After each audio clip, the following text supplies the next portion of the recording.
BBC Nepali सेवाको साँझ पखबाट शरद गेसको नमस्कार। आज कार्यक्रममा अमेरिकी सहायता परियोजना एमसीसीलाई लिएर नेकपा एमालेका अध्यक्ष केपी शर्मा ओली र नेकपा एकीकृत समाजवादीका अध्यक्ष माधव नेपाल बीच आरोप प्रत्यारोप। सभामुखको पद पनि जाने भयो, माधव नेपालको पद जाने भयो। यसो भएपछि एमसीसी पारित गरेर पर्यो। जम्मै भ्रमहरू छिर्ने कोसिस भएको छ। बरु आँखा चिम्लेर घुँडा टेकेर समर्पण गर्ने काम केपी ओलीले अहिलेसम्म गरिरहेका छन्। एमसीसीलाई राष्ट्रघाती भनेका माओवादी केन्द्रका नेता नारायण काजी श्रेष्ठ पार्टी छाड्दैछन्। राष्ट्रघातमा पार्टी संलग्न भएकै हो, तै पनि के गर्नु उपयुक्त हुन्छ भनेर मैले पनि सोच्ने कुरा, पार्टीका सबै कमेन्टसँग छलफल गर्ने कुरा छ। कुनै निष्कर्षमा पुगिसकेको स्थिति छैन। नेता श्रेष्ठसँग कुराकानी र रुसले युक्रेनको खार्किभ सहरको केन्द्र भागमा गरेको क्षेपणास्त्र हमलालाई युक्रेनी राष्ट्रपतिद्वारा युद्ध अपराधको संज्ञा। तर सबभन्दा पहिले आजका प्रमुख विश्व समाचार। विनिता दाहालबाट समाचार सुन्नुहोस्। युक्रेनका राष्ट्रपति भोलोदिमिर जेलेन्स्कीले युरोपेली संसदको बैठकलाई सम्बोधन गर्दै आफ्नो देशले स्वतन्त्रताका लागि लडिरहेको र रुससँगको युद्धमा चर्को मूल्य चुकाइरहेको बताएका छन्। राजधानी कियवबाट भिडियो लिंक मार्फत बैठक सम्बोधन गर्दै उनले मस्कोको आक्रमणले आफ्ना जनताहरू नटुट्ने बताए। यसअघि राष्ट्रपति जेलेन्स्कीले पूर्वी शहर खार्किभको केन्द्रमा क्षेप्यास्त्र हमला गरेर रुसले युद्ध अपराध गरेको आरोप लगाएका थिए। क्षेप्यास्त्र हमलाका कारण थुप्रै सर्वसाधारणको ज्यान गएको छ। उनी भन्छन्, A missile hit against a city's central square. शहरको केन्द्रमा हानिएको क्षेप्यास्त्र निर्विवाद रूपमा आतंक हो। यसका लागि रुसलाई कसैले माफी दिने छैन र कसैले यो बिर्सने पनि छैन। खार्किभमा भएको यो क्षेप्यास्त्र हमला युद्ध अपराध हो, युक्रेनका राष्ट्रपति भोलोदिमिर जेलेन्स्कीको भनाई। त्यसको प्रतिक्रियामा युरोपेली आयोगकी अध्यक्ष उर्जुला फोन डेर लायनले रुसी राष्ट्रपति भ्लादिमिर पुटिनले युरोपेली संघलाई विभाजित र नेटोलाई कमजोर पार्न खोजेको भए उनले त्यसको विपरीत परिणाम हासिल गरेको बताइन्। युक्रेनी राष्ट्रपतिका सल्लाहकारले रुसी फौजले राजधानी कियव र खार्किभमा खाद्यान्न, पानी र अन्य अत्यावश्यकीय सामग्रीको आपूर्ति कटौती गरेर घेराबन्दी गर्न प्रयास गरेको बताएका छन्। उता रुसको रक्षा मन्त्रालयले कियवका बासिन्दाहरूलाई एक चेतावनी जारी गर्दै आफूहरूले युक्रेनी राजधानीमा लक्षित हमला गर्न लागेको जनाएको छ। एउटा वक्तव्य जारी गर्दै रुसी अधिकारीहरूले उनीहरूको फौजले कियव स्थित युक्रेनी सुरक्षा सेवा तथा मुख्य प्राविधिक केन्द्रहरूमा लक्षित हमला गर्ने तयारी गरिरहेको बताएका छन्। रुसी विदेश मन्त्री सेर्गेई लाभ्रोभले युक्रेनमा भएको युद्धबारे रुसी औचित्यबारे बताइरहँदा त्यसप्रति आक्रोश व्यक्त गर्दै पश्चिमा राजदूतहरूले बहिष्कार गरेका छन्। जिनेभामा भएका संयुक्त राष्ट्र संघका 2वटा निकायका बैठकहरूलाई भिडियो लिंक मार्फत सम्बोधन गर्ने क्रममा लाभ्रोभले युरोपमाथि उनकै शब्दमा रुस विरोधी बहुलट्टीपूर्ण गतिविधि गरिरहेको आरोप लगाएका थिए। उनले युरोपले पश्चिमा सहयोगमा परमाणु अस्त्र प्राप्त गर्न खोजिरहेको आरोप लगाउँदै अब अमेरिकी क्षेप्यास्त्रहरू युरोपबाट फर्काउने बेला आएको बताएका थिए। तपाई बीबीसी नेपाली सेवाको साँझ पख सुनिरहनु भएको छ। ब्रिटेनका प्रधानमन्त्री बोरिस जोन्सनले रुसी राष्ट्रपतिले युक्रेन विरुद्धको युद्धमा निर्दोष सर्वसाधारण विरुद्ध निर्मम र अविवेकी रणनीति प्रयोग गरेको आरोप लगाएका छन्। पोल्याण्डका प्रधानमन्त्रीसँगको वार्तापछि बोल्दै उनले युरोपेली महादेशमा भएको विपदलाई विश्वले हेरिरहेको बताउँदै भने,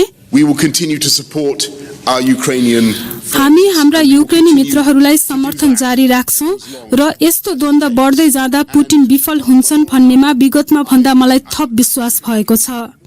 ब्रिटेनका प्रधानमन्त्री बोरिस जोन्सनको भनाई। भारतले युक्रेनको खार्किभमा भएको बमबारीमा विद्यार्थीका रूपमा रहेका आफ्ना एक नागरिक मारिएको जनाएको छ। भारत सरकारले आफ्ना सबै नागरिकलाई युक्रेन छोड्न आह्वान गरेको छ। प्रधानमन्त्री नरेन्द्र मोदीले भारतीय हवाई फौजलाई युक्रेनबाट आफ्ना नागरिकलाई छिट्टै फर्काउन मद्दत गर्न निर्देशन दिएका छन्। युक्रेनमा अझै करिब 12,000 भारतीय नागरिक छन् र बांग्लादेशको एउटा अदालतले राजधानी ढाका र वरपरका अन्य 4 जिल्लामा रहेका गैरकानूनी इटा भट्टालाई 15 दिनभित्र बन्द गर्न सरकारलाई आदेश दिएको छ। न्यायाधीशहरूले सरकारी अधिकारीहरूलाई आफूहरूको आदेशको पालना भएको जानकारी अदालतलाई गराउन पनि भनेका छन्। वातावरण संरक्षणमा काम गर्ने समूहहरूले अदालतले यसअघि दिएको आदेश पालना नभएको भन्दै अदालतमा मुद्दा दर्ता गरेका थिए। यो बीबीसी नेपाली सेवा हो।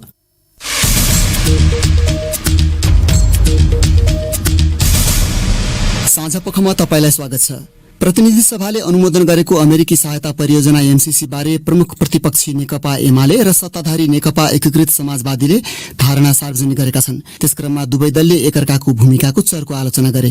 हिजो मात्रै नेकपा माओवादी केन्द्रका अध्यक्ष प्रचण्डले एमसीसी अनुमोदनका क्रममा गरिएको व्याख्यात्मक घोषणाको बचाउ गरेका थिए। प्रस्तुत छ एक रिपोर्ट। एमाले अध्यक्ष केपी शर्मा ओलीले एमसीसी विकास परियोजनाको रूपमा कार्यान्वयन हुनुपर्ने बताउँदै त्यसलाई गिजोले र विवादित बनाइएको आरोप मूल रूपमा सत्ताधारी दुई कम्युनिस्ट पार्टीमाथि लगाए। उनले अनुमोदनको प्रक्रियागत कुराहरूमा प्रश्न उठाए, तर अब एमसीसीको कार्यान्वयनमा आफूहरूको दृष्टि रहने उल्लेख गरे। राष्ट्रहितको पक्षमा यसको कार्यान्वयनको रखबारी गर्नुपर्दछ, प्रत्याभूति पनि हुनुपर्छ। अब हाम्रो काम यसको कार्यान्वयन राष्ट्रिय हितको पक्षमा होस्, विकासको पक्षमा होस्। हाम्रो सार्वभौम सत्ता र स्वाधीनतामा स्वतन्त्रतामा अलिकति पनि कुनै प्रावधानले तलमाथि नपर्ने गरी यसको कार्यान्वयन हुनुपर्छ। व्याख्यात्मक घोषणालाई उनले माओवादी केन्द्र र एकीकृत समाजवादी पार्टीको लाज ढाक्ने प्रयास भन्दै त्यसको कुनै अर्थ नरहने बताए। तर ओलीपछि पत्रकार सम्मेलन गरेका एकीकृत समाजवादीका अध्यक्ष माधव नेपालले त्यसको प्रतिवाद गरे। त्यसको बारेमा अमेरिकाले पनि पोजिटिभ रेस्पोन्स, स्वयं हाम्रो छिमेकी देश चीनले पनि पोजिटिभ रेस्पोन्स गरिसकेपछि यसको केही पनि अर्थ छैन भन्ने, यत्रो जनताको बीचमा फैलिरहेको छ भ्रम भने त्यसलाई चिर्नुपर्ने आवश्यकता पर्दैन। त्यसैले यहाँ 12वटा विषयमा ती जम्मै भ्रमहरू चिर्ने कोसिस भएको छ। बरु आँखा चिम्लेर घुँडा टेकेर समर्पण गर्ने काम केपी ओलीले अहिलेसम्म गरिरहेको छ। प्रचण्ड र नेपालको दलका कार्यकर्ताहरू एमसीसी विरुद्ध सडकमा उत्रिएका थिए। नेता द्वयले कार्यकर्ता उचालेको भन्दै ओलीले भने, सत्ता जोगाउनका लागि सभामुखको पद पनि जाने भयो, नत्र भने माधव नेपालको पद जाने भयो। त्यसो भएपछि एमसीसी पारित गर्न पर्यो। राष्ट्रवादको प्रश्न हो भने, सार्वभौम सत्ताको रक्षाको प्रश्न हो भने सभामुखको पद र फलानाको पद जस्ता कुराहरू त्यससँग जोडिन वा साटिन सक्छन्। त्यो जोडिन वा साटिन सक्ने विषय नै होइन। यथास्थितिमा एमसीसीमा प्रचण्ड र नेपालको दलले साथ नदिने बताएपछि कांग्रेसले एमालेसँगको छलफल तीव्र बनाएको थियो। ओलीले त्यसतर्फ गरेको संकेतमा नेता नेपालले भने, हामीले नै सिद्ध्याउन खोज्ने केपीको कुत्सित मनसा बुझिसकेपछि सभामुखलाई नै सिद्ध्याउन खोज्ने र हाम्रो पार्टीको अस्तित्वलाई मिट्याउन पार्न खोज्ने त्यो नियत देखिसकेपछि नेपाली कांग्रेस अप्ठ्यारोमा परेको र ऊ दुवैतिर थियो। यदि यताबाट हुन सकेन भने केपीसँग सहमति गर्छौं भन्ने कुरामा लगभग पुगिसकेको पनि थियो। त्यसलाई रोक्ने काम गरिएकै हो। तर रोक्ने काममा मैले भूमिका खेलेको पनि। महाकाली सन्धिको बचाउमा भने दुई नेताको समान धारणा थियो। एमसीसीको प्रसंगमा सभामुखको भूमिका पनि चर्चा र विवादमा रह्यो। कांग्रेससँगको सहकार्यमा एमाले उनको बहिर्गमनलाई एउटा शर्त बनाएको थियो। एमाले अध्यक्ष ओलीले भने, सभामुखमाथि महाभियोग ल्याउँदैन भन्ने पनि छैन, ल्याउन सक्छ, ल्याउँछ नै भन्ने पनि छैन। उहाँले राजीनामा गर्नुभयो भने नल्याउन पनि सक्छ। हामी उहाँको राजीनामा पर्खिराखेका छौँ। ससम्मान बहिर्गमित हुनुहोस्, ससम्मान हट्नुहोस्, कमसे कम संसदले निष्कासन गर्नु पर्यो भन्ने नहोस् भन्ने पनि हामी सोचिरहेका छौँ। एमाले आफूले निष्कासन गरेका सांसदलाई सभामुखले पदमुक्त नगरेको भन्दै सदनमा अवरोध गरिरहेको छ। तर नेता नेपालले ओलीको जवाफ दिँदै भने, सभामुखले राजीनामा दिने, कुरुक्क समर्पण गर्ने, घुँडा टेक्ने केपी ओलीका सामु नचिताए हुन्छ। हामी उहाँको पक्षमा दृढताका साथ दिन्छौँ। जुन सभामुखले संसदको गरिमाको रक्षा गरिनु भएको छ, जसले सांसदहरूको अधिकारको रक्षा गर्नु भएको छ, उसमाथि त्यो धारे हात लगाउने, आरोप लगाउने, त्यस्तो दुश्चेष्टा गर्ने, अपमानपूर्ण व्यवहार गर्ने, सभामुखको गरिमाको रक्षा नगर्ने, त्यसैले केपी ओलीको यो प्रवृत्ति अत्यन्तै असभ्य, अनसिभिलाइज्ड र गलत छ। पत्रकार सम्मेलनमा ओलीलाई कांग्रेससँग पछिल्ला दिनमा भएको छलफल बारे पनि प्रश्न गरिएको थियो। दुश्मनीपूर्ण राजनीति, अनुचित राजनीति एमाले र कांग्रेस जस्ता पार्टीहरूले गर्नु हुँदैन भन्ने हाम्रो कुरा। पहिले एउटाले लोकेन्द्र बहादुर बोक्या छ, लोकेन्द्र बहादुर बोक्या देखेपछि अर्काले फेरि चुरे बहादुरलाई एकदम डोलीमा चढाएर बोक्या छ। पहिले एउटाले छोरी बोक्या छ, पहिले एउटाले बाउ बोक्या छ। यस्तो गरागर नगर्नु भन्ने हाम्रो कुरा हो। उनको भनाई वर्तमान गठबन्धन चुनावसम्म रहने चर्चातर्फ लक्षित रहेको ठानिएको छ। नेकपा माओवादी केन्द्रका अध्यक्ष प्रचण्ड एमसीसीलाई लिएर असन्तुष्टि प्रकट गरेका नेता नारायण काजी श्रेष्ठलाई भेट्न उनकै निवास पुगेका थिए। प्रचण्डले हिजो पत्रकार सम्मेलनमा श्रेष्ठलाई लक्षित गरेर पार्टी छाडेर जानेलाई के गर्न सकिन्छ र भनी अभिव्यक्ति दिएका थिए। आजको भेटमा प्रचण्डले भनेको कुरा सुनाउँदै नेता श्रेष्ठले बीबीसीसँग भने, एमसीसी कम्प्याक्ट सम्झौता पारित गर्ने सवालमा त हाम्रो मतभेद देखियो। त्यो मतभेद राख्नुहोस्, तर पार्टीलाई एकताबद्ध गरेर मिलाएर नै लैजानु आजको आवश्यकता हो, त्यसै गरौँ भन्नुभएको थियो। तपाईले चाहिँ के भन्नुभयो? पार्टीबाट निस्कने निष्कर्षमा पुगेर कुनै गतिविधि गरेका त होइन। म त यही पार्टीमा छु। तर तपाईँले हिजो पत्रकार सम्मेलनमा अब बाहिर गए हुन्छ भनेपछि त्यसले नै बरु के हो त, हामी यहाँ पार्टीमा बस्नु नपर्ने जस्तो, पार्टीबाट बाहिर जानुपर्ने जस्तो स्थिति त तपाईँकै त्यो प्रस्तुतिले उत्पन्न गरेपछि सोच्न बाध्य भएको स्थिति हो। यो तपाईँले किन भन्नुभयो भनेर मैले उहाँलाई सोधेँ। अनि जवाफमा तपाईँ त्यो निष्कर्षमा पुग्नु भयो हो कि भन्ने जस्तो विभिन्न कोणबाट कुरा आएपछि त्यस्तो भन्न पुगेछु। तर त्यो चाहिँ मैले नकारात्मक ढङ्गले भन्न खोजेको त होइन। त्यसले चाहिँ अप्ठ्यारो पारेको छ वा अपमानित भएको छ भने त्यसबारेमा म फेरि पनि बोल्न सक्छु। मेरो मन चाहे तपाईँ पार्टी छोडेर जानुहोस् वा गइदिए हुन्थ्यो भन्ने होइन। त्यो प्रस्तुतिले केही समस्या पारेको भए त्यसबारेमा चाहिँ मैले बरु नयाँ ढङ्गले पनि प्रस्तुत गर्न सक्छु। मेरो आशय त्यो होइन भनेर भन्नुभयो। तपाईँलाई चित्त बुझ्यो त प्रचण्डको कुरा? होइन, हामीले फेरि चाहिँ मैले पनि सोच्ने, उहाँले पनि सोच्ने र भोलि फेरि भेट्ने भन्नेको छ। अब मैले खालि भनेको कुरा के भने यो विषयमा त मध्य भइहाल्यो। अरू कुरा चाहिँ मेरो चिन्ता चाहिँ यो पार्टी जो वैचारिक सांस्कृतिक रूपमा स्खलन हुँदै गइरहेको छ, यो क्रान्तिकारी कम्युनिस्ट पार्टी बन्छ कि बन्दैन, चिन्ता त्यहाँ हो। बन्दैन कि क्या हो भन्ने कहिले कहिले लाग्ने। बन्दैन भने फेरि चाहिँ अनैतिक भइन्छ, कम्युनिस्ट पार्टी भन्दै के भन्न जाने भन्ने हो एउटा। दोस्रो चासो चाहिँ राष्ट्रियताको बारेमा कम्युनिस्ट पार्टीले नेतृत्व गर्दै आएको देशभक्तिपूर्ण अडानमा पनि चुक्ने स्थिति भएपछि त्यसले पैदा गर्ने चाहिँ समस्याले पनि अलिक पिरोलेको छ। तेस्रो कुरा चाहिँ सबै कार्यकर्ताहरूलाई उनीहरूको निष्ठा, क्षमता, सक्रियता, योगदान अनुसार चाहिँ जिम्मेवारी दिनुपर्ने, त्यहाँ पनि काखा पाखा जस्तो वा अपमानित हुनुपर्ने स्थिति नहोस् भन्ने हो। यो तीनटा कुराले पिरोलेको हो। त्यसबारेमा अब कुनै निष्कर्षमा पुगे भए मैले पहिला तपाईँलाई नै भन्थे छलफल त गरौँ भनेर। छलफल फेरि बारम्बार गर्नुपर्ने स्थिति भनेपछि तपाईँ पार्टी नै छाड्ने विचारमा पुगिसक्नु भएको थियो क्या? अनि पुगिसकेको स्थिति त होइन। मलाई अलिकति गम्भीर बनाएको चाहिँ यो राष्ट्रियताको सवालमा भन्दै चाहिँ जो निर्णय गरियो त्यो चाहिँ अब एकदम ठुलो भुल भयो भन्ने हो। आफूले पहिला पार्टीको निर्णय भनेर बोलेको अहिले पनि चाहिँ टिकटकमा एकदम भाइरल भइराखेको स्थितिले दुःख लाग्छ। 1001 पटक म भन्छु हाम्रो पार्टीले विपक्षै मतदान दिन्छ भनेर निर्णय भनियो, तर अकस्मात लास्टमा गएर फेरियो। यो स्थितिले अलिकति चाहिँ अप्ठ्यारो महसुस भएको, पीडा महसुस भएको र यसलाई कसरी सच्याउने होला भन्ने भएको र यो पार्टी छोड्ने निष्कर्षमा पुगिसकेको स्थिति होइन। तर गम्भीर छलफलको प्रक्रिया आफैसँग पनि र पार्टीका साथीहरूसँग भइराखेको कुरा त सत्य हो। तर उनीहरूले त एमसीसीको सन्दर्भमा व्याख्यात्मक घोषणा गरियो, त्यसले त एक खालको संशोधन नै गरेछ, भ्रमहरू निवारण गरेछ भन्ने खालको तर्क गरिरहेका छन्। तपाईँ त्यसबाट के कन्भिन्स हुनुहुन्न, मान्नुहुन्न? व्याख्यात्मक घोषणा संशोधन होइन। हेर्नुहोस्, धेरै भ्रमात्मक कुरा गर्नुहुन्न। अति मूल्याङ्कन गरेर व्याख्या गरेर थाल्यो भने भोलि जसले व्याख्या गर्नु भएको छ उहाँहरू नै एकदम गलत ठाउँमा पुग्नुहुन्छ र फस्नुहुन्छ। यो व्याख्यात्मक घोषणा भनेकै सम्झौताको संशोधन होइन, त्यसको व्याख्या हो। यसको कुनै अर्थ छैन भनेर म ठान्छु कि। त्यसो भए त अब यो राष्ट्रिय स्वाधीनतामा आँच पुग्ने, राष्ट्रिय हित विपरीतको तपाईहरूले भन्दाखेरि राष्ट्रघाती नै सम्झौता गर्ने नेतृत्वलाई लिएर कसरी पार्टीमा सँगै बस्नु होला त? होइन, म अतिवादी निष्कर्षमा पनि छैन। अब यो विषयमा चाहिँ राष्ट्रघातमा पार्टी संलग्न भएकै हो। पार्टी चाहिँ पुरै राष्ट्रघाती बनिसक्यो भने त मैले होइन, राष्ट्रघाती निर्णय नै हो यो भन्ने मेरो भनाइ हो। तैपनि समग्रमा नै देशको अवस्था, आन्दोलनको अवस्था हेर के गर्नु उपयुक्त हुन्छ भनेर मैले पनि सोच्ने कुरा, पार्टीका सबै कमेन्टसँग छलफल गर्ने कुरा छ। कुनै निष्कर्षमा पुगिसकेको स्थिति छैन। हामी सोचेर फेरि भेटघाट पनि गर्छौँ, अरू साथीहरूसँग छलफल पनि गर्छौँ। राष्ट्रघाती नै भनिसक्नुभयो तपाईँले। फेरि अब त्यस्तो सम्झौता गरेर नेतृत्व के परिवर्तन गरेर मात्रै सम्भव छ कि उनकै नेतृत्व स्वीकार गरेर पनि सम्भव छ पार्टीमा रहिरहन?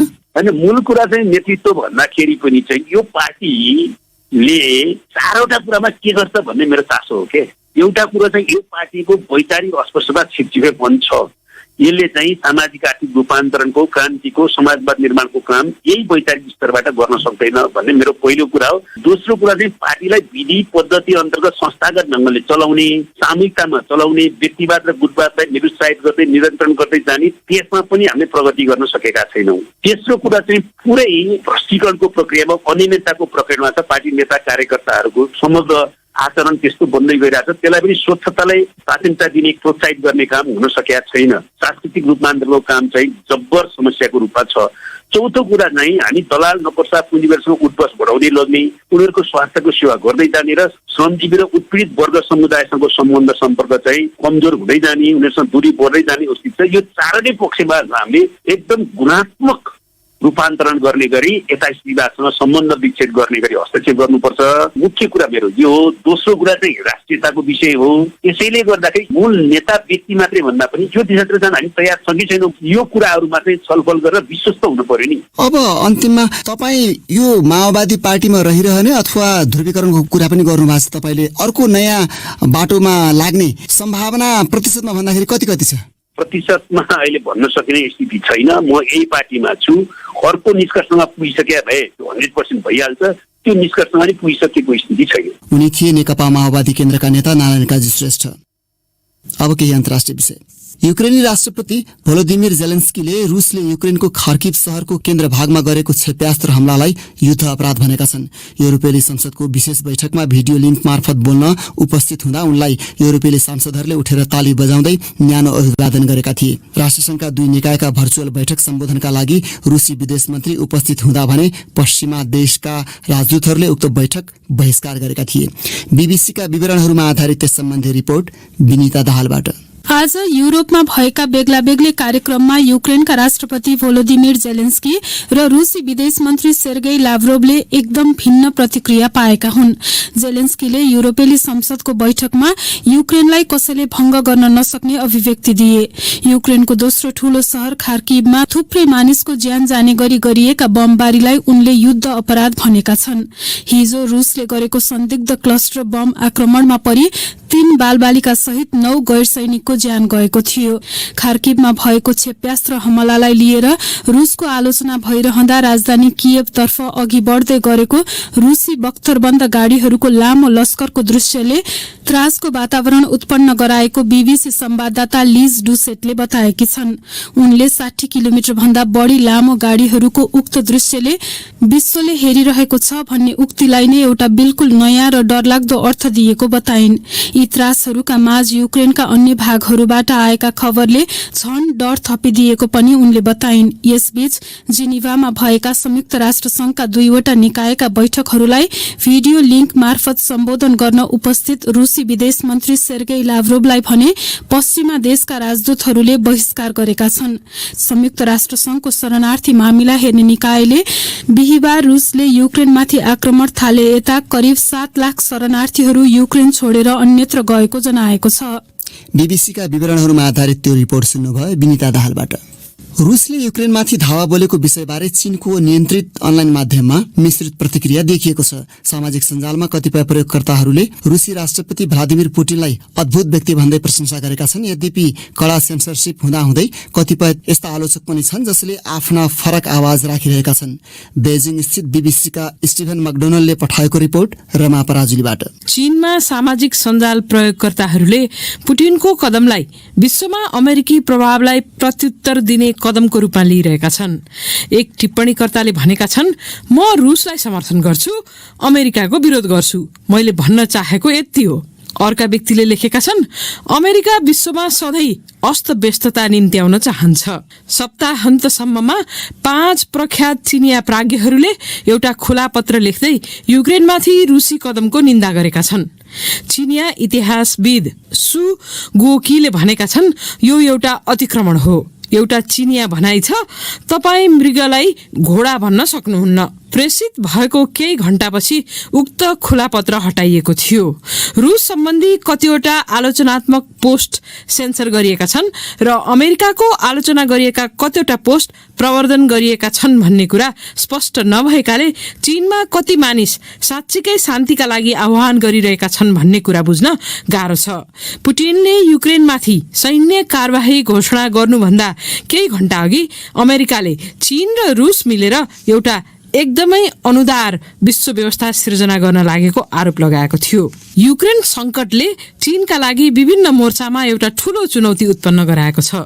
चीनमा आयोजित ग्रीष्मकालीन ओलम्पिक्समा सहभागी हुन गएका विश्वका सीमित प्रमुख नेता मध्ये रुसी राष्ट्रपति पुटिन पनि थिए। त्यसले चीन र रुस बीच निकट कूटनीतिक सम्बन्ध भएको देखाउँछ। युक्रेनबाट भिन्न भएका 2वटा क्षेत्रलाई मान्यता दिन तथा त्यहाँ सेना पठाउन पुटिनले ग्रीष्मकालीन ओलम्पिक्स समापन होउन्जेल कुरे। सार्वजनिक विज्ञप्तिमा चीनले युक्रेनमा तनाव मत्थर पार्न सबै पक्षलाई आह्वान गर्ने गरेको छ। तर रुस संयमित हुन नखोजेकाले सङ्घर्ष चर्किएका बेला चीन सरकारको धारणा के हो त? चीन सरकार आफूले युरोपमा युद्धलाई समर्थन गरेको देखिन चाहँदैन, तर मस्कोसँग सैन्य र रणनीतिक सम्बन्ध सुदृढ पार्न चाहन्छ। चीन युक्रेनको सबैभन्दा ठूलो व्यापारिक साझेदार हो। ऊ कियेभसँग पनि राम्रो सम्बन्ध कायम राख्न चाहन्छ। तर युक्रेनमा सेना पठाउने सरकारसँग स्पष्ट रूपमा निकट सम्बन्ध राखेको देखेकाले उसको चाहना दीर्घकालसम्म कायम नरहन सक्छ। रुसी आक्रमणलाई समर्थन गरे जस्तो देखिए उसले पश्चिमी युरोपका देशबाट व्यापारिक धक्का बेहोर्नु पर्ने सम्भावना पनि छ। चीनका नेताहरूले बारम्बार आफूहरू अरू देशको आन्तरिक मामिलामा चीनले हस्तक्षेप नगर्ने तथा अरू देशले पनि आफ्नोमा गर्न नहुने भन्दै आएका छन्। तर गत साता संयुक्त राष्ट्रसङ्घको सुरक्षा परिषदमा युक्रेनमाथि गरिएको आक्रमणको निन्दा गर्न आयोजित मतदानमा चीन अनुपस्थित रह्यो। केही विश्लेषकहरूले चीनले उक्त प्रस्ताव विरुद्ध रुससँगै उभिएर मतदान गर्ने आकलन गरेका थिए। तर त्यसो नगर्नुलाई उनीहरूकै शब्दमा पश्चिमका लागि विजयका रूपमा वर्णन गरिएको छ तथा यसलाई बेइजिङको अहस्तक्षेपको संकेत मानिएको छ। यद्यपि चीनले युक्रेनमा भएको आक्रमणको निन्दा गरेको छैन। प्रसङ्ग फेरि नेपालकै। मरेका जनावर खाएर वातावरण सफा राख्दै विभिन्न महामारी रोग नियन्त्रण गर्न सघाउ पुर्याउने गिद्ध मानवीय गतिविधिका कारण संकटमा पर्दै गएको संरक्षण कर्मीहरूले बताएका छन्। बीबीसी नेपाली सेवाका लागि पोखराबाट कृष्णमणि बराल भन्छन्। प्रकृतिका कुचिकार गिद्ध तनहुँको दमौली स्थित मादी नदी किनारको गौ संरक्षण केन्द्र वरपर करेन्ट लागेर ठूलो संख्यामा मर्ने गरेका छन्। यसैगरी पृथ्वी राजमार्ग विस्तारका क्रममा गुणसहितको सिमलको रुख कटान गरिँदा विश्वमै संकटमा परेको र नेपालमा सबैभन्दा कम संख्यामा रहेको सानो खैरो प्रजातिका गिद्धको बच्चा सहितको गुण नष्ट भएको संरक्षण कर्मीले बताएका छन्। गिद्ध संरक्षण कर्मी हेमन्त ढकाल। गौरक्षण केन्द्र त्यहाँ चाहिँ जब सिनो फाल्न थाल्यो गिद्धको मुभमेन्ट बढी भयो र यो गिद्धको मुभमेन्टले गर्दाखेरि त्यहाँ वरिपरि जुन पूर्व निर्माण भएको जुन ट्रान्समिसन लाइन छ त्यहाँ चाहिँ तिनीहरू स्टुडेन्ट लागेर चाहिँ मरेको पाइयो। नगरपालिकाले जुन गौरक्षण खोलेको थियो, जिल्ला वन कार्यालय, तिनीहरू कुनै पनि निकायहरू सिरियस भएको देखिएन। ब्यास नगरपालिका 10 दुम्सी 72 स्थित मादी नदी किनारमा सञ्चालनमा रहेको गौ संरक्षण केन्द्रमा मरेका गाई गोरु खान अवतरण र उडानको क्रममा करेन्ट लागेर ठूलो संख्यामा गिद्ध मरिरहेको संरक्षण केन्द्रका संयोजक प्रजापति सापकोटाले बताए। छाडा पशुहरूले यहाँ धेरै क्षति गरेर हामी नगरपालिकासित पहल गरेर बनाएपछि 1100 भोल्टको चाहिँ तार हाम्रो नजिक परेको हुँदाखेरि बुढा गाईहरू मरेपछि सिनु खाएर फर्केर चाहिँ उडेर आउँदाखेरि तारमा गिद्ध छोएपछि खसिहाल्ने। पोहोरबाट अहिलेसम्म 60-70 वटा गिद्ध मरेको मैले देखेको छु। पृथ्वी राजमार्ग विस्तारको क्रममा गिद्धले हुर्काउँदै गरेको बच्चेरो सहित गुण रहेको सिमलको रुख कसरी कटान भयो त? प्रत्यक्षदर्शी सन्तु ढुङ्गाना। सडक फराकिलो गर्ने भनेर सिमलको बोट पनि काटिन्छ भनी सबैलाई थाहा नै थियो। त्यो बोट काट्नको लागि आउनु भयो। गिद्धको बच्चा छ, अन्डा छ भनेपछि उहाँले चाहिँ खासै वास्ता गर्नु भएन। रुख काट्ने भाइले चाहिँ गिद्धलाई त्यही सिमलको हाँगाले दबाउँदै काट्दा गिद्धको गुड पनि खस्यो। विश्वमै लोपोन्मुख अवस्थामा रहेको गिद्ध करेन्ट लागेर मर्ने लगायतका समस्या रहेकोले सुरक्षित उपाय अपनाउनु पर्ने पञ्चीस संरक्षण सङ्घ नेपालकी कार्यकारी अधिकृत इसाना थापाको जोड छ। रिक्वेस्ट पनि गरिएको थियो, त्यो चाहिँ अब गुणबाट चाहिँ बच्चा उडिसकेपछि मात्रै कटान गर्ने भन्ने जुन त्यसलाई चाहिँ खास रोक्नु एकदमै जरुरी थियो। त्यसमा ब्रिडिङ सक्सेस भनेको त अब एकदमै गर्नै नमिल्ने अवस्थामा भएको अवस्थामा गर्नुपर्ने थियो, तर त्यो दुर्भाग्य भयो। तनहुँ जिल्लामा एकपछि अर्को गिद्ध मर्ने घटना भइरहँदा संरक्षणका लागि डिभिजन वन कार्यालयले के गरिरहेको छ त? डिभिजन वन कार्यालय तनहुँका डिभिजन वन अधिकृत कोमलराज काफले भन्छन्। हामीले 6500 जति चाहिँ रुखहरू चाहिँ कटान गर्नको लागि अनुमति दिएका थियौँ। अनि यस्तो ठाउँमा अब गिद्धहरू बस्छन् भन्ने जस्तो पनि लागेन हामीलाई। थोरै चाहिँ हाम्रो सचेतना चाहिँ नपुगेको जस्तो पनि लाग्छ मलाई। हाई टेन्सन लाइनको वरिपरि यस्ता चाहिँ गौशालाहरू निर्माण गर्न चाहिँ उपयुक्त नहुने देखिएको छ। सिनो खाएर वातावरण स्वच्छ राखेर विभिन्न महामारी सरुवा रोग फैलनबाट रोकेर मानिसलाई गुण लगाउने पञ्ची गिद्ध मानवीय व्यवहारका कारण संकटमा पर्दै गएकोले गिद्ध संरक्षणमा बेलैमा ध्यान दिन संरक्षण कर्मीले सरकारवाला निकायलाई सुझाएका छन्। बीबीसी नेपाली सेवाका लागि कृष्णमणि बराल पोखरा। अन्तिम प्रसङ्गमा अब सुन्नुहोस् हाम्रो साप्ताहिक प्रस्तुति विकल्पको बाटो।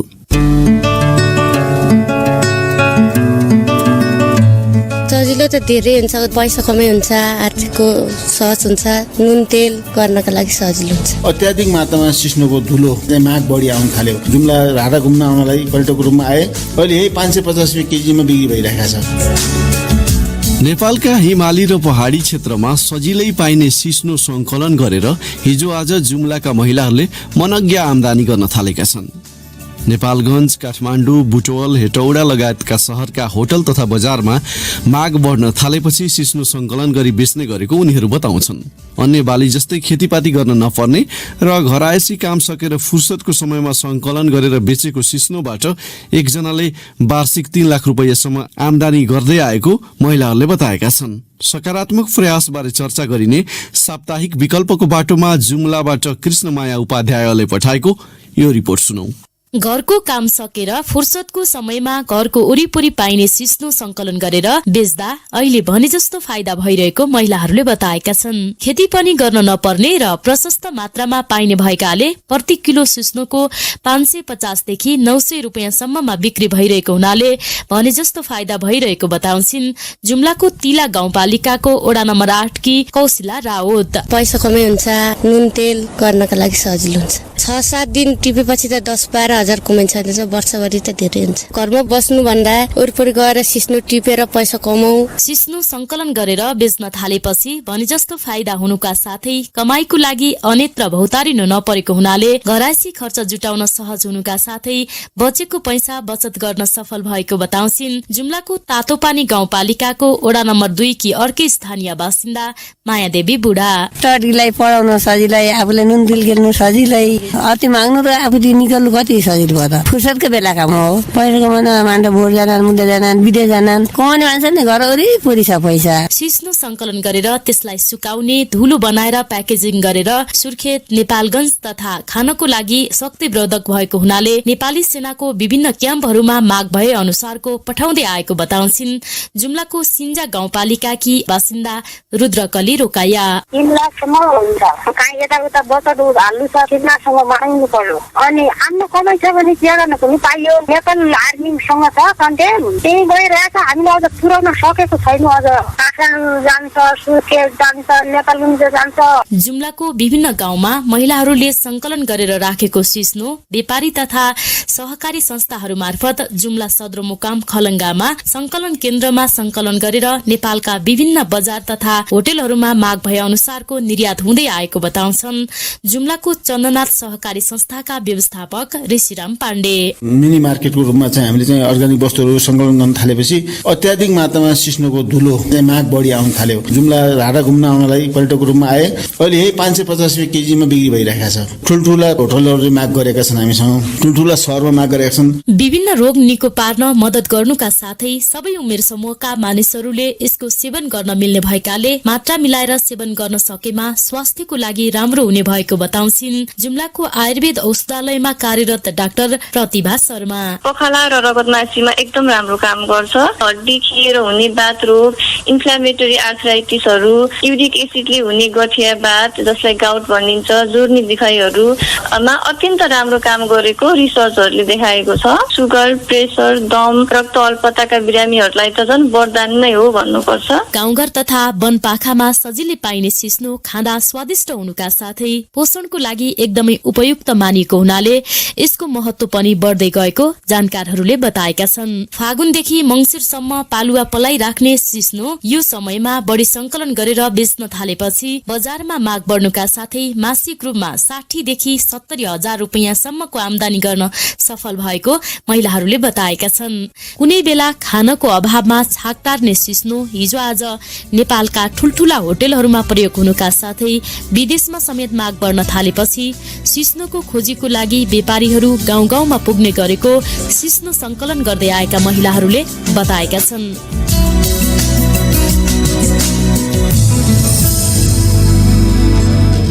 त्यो रिपोर्ट प्रस्तुत गर्दै थिइन् जुम्लाबाट कृष्णमाया उपाध्याय।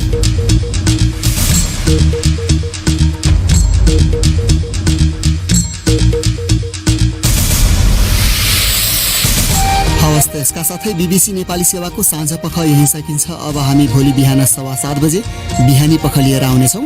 त्यस बेलासम्मका लागि हामी सबैलाई बिदा दिनुहोस्। नमस्कार।